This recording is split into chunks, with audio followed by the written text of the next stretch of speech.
everybody, Alex Beckett here. I've got something really exciting to show you today, and that's the new LLFx Lightroom plugin. Now, if you've been using the LLFx presets, you might have wished that you could do a little bit more with them in terms of rotating, scaling, flipping, all sorts of other things like that. And the LLFx plugin is the answer to your questions in that. It's something we've been working on for a while now and we're really proud of, and it lets you do all of those things and get the most out of the LLFx presets. So let me dive straight in. If you haven't used a Lightroom plugin before, they're a little bit different to the way that presets work. When you download it, what you'll end up with is the LLFx_plugin.lr plugin file. Now, as I say, these are a little bit different to presets in the fact that when you add them to Lightroom, they don't instantly get added to your Lightroom catalog. They get left where they are on disk. So the first thing you need to do is put this somewhere safe. Don't leave it in your downloads folder or something like that, because if you then delete it, the plugin will stop working. So what I like to do is save them next to my catalog. So I've put it here in my libraries folder, and you can see it there. So once you've done that, head over to Lightroom and go to File, Plugin Manager, and Add. At that point there, you need to find the .lr plugin file, the LLFx plugin.lr plugin. Click on it and click Add Plugin.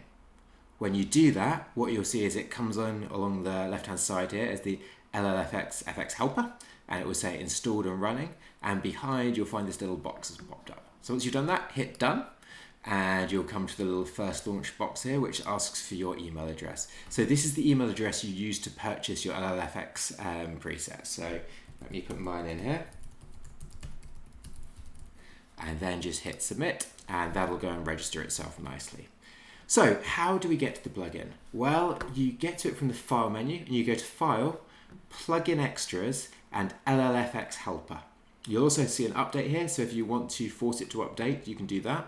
It should also automatically update, but the main gist of it is in this LLFx Helper. So if you click on that, it'll pop up, and this is the LLFx Helper. Now you can get back to this a few different ways. So when you start working on the image, you'll often click into the image and it will disappear. Now if you click and hold on the Lightroom icon, you'll find that it's still running behind. Or if you're on a Mac, there's a neat little trick which is really useful, which is if you press the Command button and tilde, that for me is the button that's next to Z on my keyboard, then it'll tab back to it. It's like Alt-Tab but within an already open application, and we'll just show you the windows in that application. So again, that's Command tilde for me brings it back up, and Command tilde again takes you straight back to Lightroom. So that's how you get to it. Now, how does it work? Well, what you do is you select the preset that you want to apply and some different variables and hit the Add button. So on this image here, I thought it would be really nice to add something else exciting that I've been working on, which is some birds. So I'm going to come along here and I'm going to find Twyla Birds 1, which is something we've been working on and is coming out hopefully very soon. So I select the preset I want, I press Add, and what you will see is that they come in here. Now I can click on these and drag them to where I want them to go.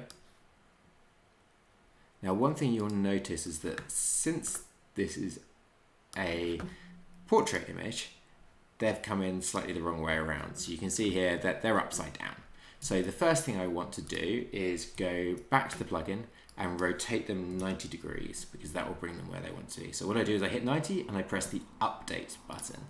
When you press Update, it will keep the pins in exactly the same location, so it's a bit easier to find them. And there we go, we start to add them. Now, I think they're a little bit big there. I think they're not quite looking right because they're a bit too big. So let me just scale those down to 50%. And there we go, that's starting to make a bit more sense and starting to look right. Let me turn on my edit pins again. If you haven't seen this, the show edit pins here is really useful to be able to see where things are.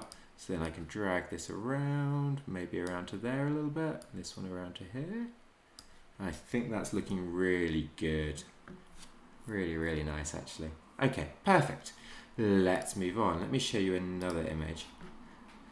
So here's another one, and in this case I'm going to add one of our flares to it because it's a really sunny image, but I feel like it needs a little bit more flare to it. So if I come back to the plugin again here, let me add the, from our Flare Volume 1, the Leica 50 here, and if I add it, you'll see it appears. Now, one thing slightly here is it's obviously not quite right, so we need to move it around a bit. So firstly, I think the main part of it needs to go over there because that's where the sun is coming from. With these flares, it's always really important to have it where it's actually coming from. Then let me go back, sorry, to the thing here again. Now we've also scaled it down because it's still got the settings from before, so let's take it back up to 100 and let's take the rotation off it to start with. And there we go. Right, okay, so now I've got this little element here, which is what we'd normally have got if we just pressed the plugin in the standard Lightroom preset selection down there. But the only slight thing is this is slightly the wrong angle because you see the sun's coming in from along the horizon line here. It doesn't quite look right there because this is almost as if the sun's coming in from over the guy's shoulder there, where it's not, it's coming in from down there. So I need to rotate it again. So I'm going to go back to the plugin and I want to rotate it in an anti-clockwise direction, so it's going to be minus, and I'm going to go minus 30 and update that and see how that looks. There we go. Now let me just move this again to where it's going to make sense. That's starting to make a lot more sense now. It's coming from the same direction as the sun is. So that looks pretty good. We can also here, if we wanted to, we can add in some other lenses. So we could add in some of the flare elements from the Nikon 14-24 or the Zeiss 85. We can obviously flip it and change its strength. So if I wanted to, I could turn this up to say 200 in strength. And at this point with this image, I think that's going to be too much. Yeah, you're starting to see the edge of it, so we don't want that. So let's take it back down to 100. But depending on the image that you're applying it to, you can change the strength to make it look right. Let me move over to another image here.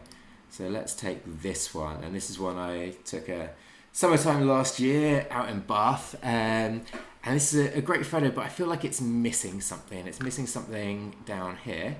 So what I'm going to add here is another one that we've currently been working on, which is from Twyla's forthcoming night pack, which is a moon. So I think a soft crescent moon would be really good adding to this one.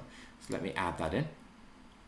Now that's coming over there. Now that's the wrong place of this image, so I'm going to drag it to where I want it to be, which is probably about there-ish.